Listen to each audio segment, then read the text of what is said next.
नमस्कार दोस्तों, स्वागत है आपका मेरे चैनल पे। दोस्तों, जैसा कि आप जानते हैं कि अभी गवर्नमेंट ऑफ इंडिया ने 43,000 करोड़ रुपए का प्रोजेक्ट 75 अप्रूव किया है, जिसमें 6 सबमरीन लोकली बनाई जानी है, स्ट्रेटेजिक पार्टनरशिप मॉडल के तहत बनाई जानी है। और इसमें जो फॉरेन फर्म है उनमें साउथ कोरिया की भी एक कंपनी है। और अभी इसी कंपनी ने अपनी सबमरीन की खासियत के बारे में बताया है और सबसे बड़ी बात की है अपनी सबमरीन के अंदर इस्तेमाल होने वाली एडवांस बैटरीज के बारे में। आज इसी के ऊपर बात करेंगे। चलिए दोस्तों, शुरू करते हैं। तो दोस्तों, साउथ कोरिया अभी कुछ समय पहले की अगर बात करें तो कोई बड़ा एक्सपोर्टर नहीं था सबमरीन के निर्माण के अंदर, लेकिन अभी वह बढ़ चढ़कर सबमरीन बनाने का काम कर रहा है और दूसरे देशों को भी सप्लाई कर रहा है। और इसकी जो कंपनी है जो अभी हमारे टेंडर में भी शामिल है, उसका नाम है Daewoo ship building and marine engineering company limited. इसे DSME भी बोला जाता है। और इसने 2011 के अंदर एक कॉन्ट्रैक्ट जीता था $1.1 बिलियन का, जिसमें इसे 3 सबमरीन प्रोवाइड करनी थी इंडोनेशिया को, जो कि टाइप 209 सबमरीन थी। और ये एक जर्मन सबमरीन का ही डिजाइन है जो बहुत बड़ी संख्या के अंदर एक्सपोर्ट किया जाता रहा है पूरी दुनिया में। और इवन इंडियन नेवी भी इसकी यूजर है। और इंडियन नेवी 6 साल पहले इस सबमरीन के लिए कॉन्ट्रैक्ट कर चुकी थी, लेकिन फिर भी उसे अभी टेक्नोलॉजी हासिल करनी है। और साउथ कोरिया 6 साल बाद भी ये डील करके अब इस सबमरीन को बना भी रहा है और दूसरे देशों को भी दे रहा है। और दोस्तों, DSME जो सबमरीन साउथ कोरिया के लिए बना रही है उसका नाम है डोसन आन चैंगो सबमरीन। ऐसी 9 सबमरीन साउथ कोरिया के लिए बनाई जा रही हैं जो 3 बैचेस के अंदर बनेगी। इनकी खासियत की बात करें तो इससे टॉर्पीडो भी फायर हो सकता है और क्रूज मिसाइल भी लॉन्च हो सकती है। और इसके अंदर वर्टिकल ट्यूब भी है मिसाइल को लॉन्च करने के लिए। और ऐसी 6 वर्टिकल लॉन्च ट्यूब है। और ये दोस्तों रेयरली ही दिखती है अगर हम किसी डीजल इलेक्ट्रिक सबमरीन की बात करें। हालांकि US रशिया की न्यूक्लियर सबमरीन के अंदर ऐसा फीचर जरूर दिखाई देता है। अभी दोस्तों, हमें जो सबमरीन ऑफर की जा रही है ये है DSME 3000।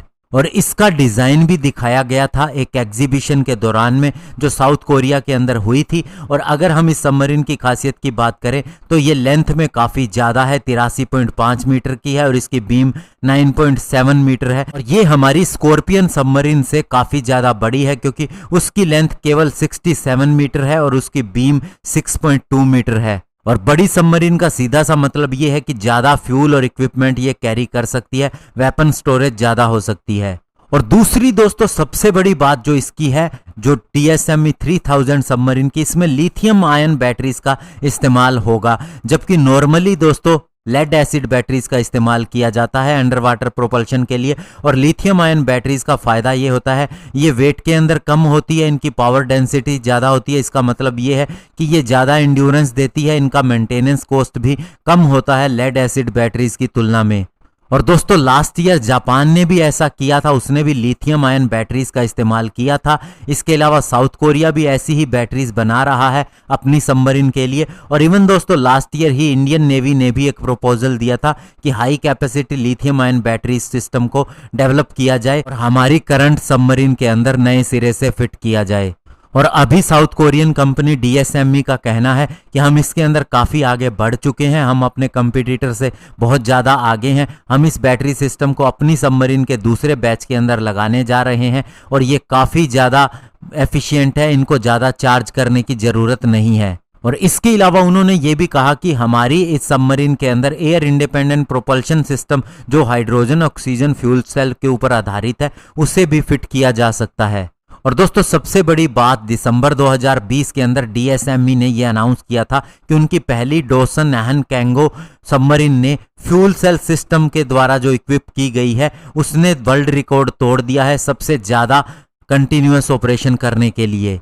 और ज़्यादा डिटेल उन्होंने नहीं दी, लेकिन ये बताया कि 30% इसने कंटिन्यूअस अंडर वाटर ऑपरेशन ज़्यादा किया है अगर उसकी सिमिलर सबमरीन से इसका कंपैरिजन किया जाए। और अभी South Korean navy hydrogen oxygen fuel cell AIP system इस्तेमाल कर रही है अपनी पुरानी टाइप 214 क्लास सबमरीन के अंदर जो जर्मन ओरिजिन ही है। और दोस्तों, आपको बता दें 2013 के अंदर जर्मन नेवी की सबमरीन U32, जिसे ऐसी ही फ्यूल सेल के AIP सिस्टम के साथ में फिट किया गया था, उसने यूरोप से US का टूर किया था और 18 दिन बिताए थे अंडर वाटर रहते हुए। और बड़ी बात यह है कि DRDO जो अपनी फॉस्फोरिक एसिड फ्यूल सेल पर आधारित AIP सिस्टम डेवलप कर रहा है उसकी एंड्योरेंस 14 दिनों के लिए होगी। तो दोस्तों ऐसे में साउथ कोरिया का दावा बड़ा है और इंडियन नेवी को, इंडियन गवर्नमेंट को देखना होगा कि उसके लिए कौन सा ऑफर सबसे फायदेमंद रहता है। और बड़ी बात यह है दोस्तों कि साउथ कोरिया जल्दी सीख गया सबमरीन बनाना, जबकि हमें ये टेक्नोलॉजी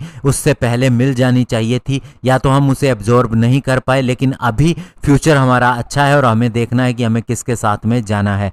धन्यवाद, जय हिंद।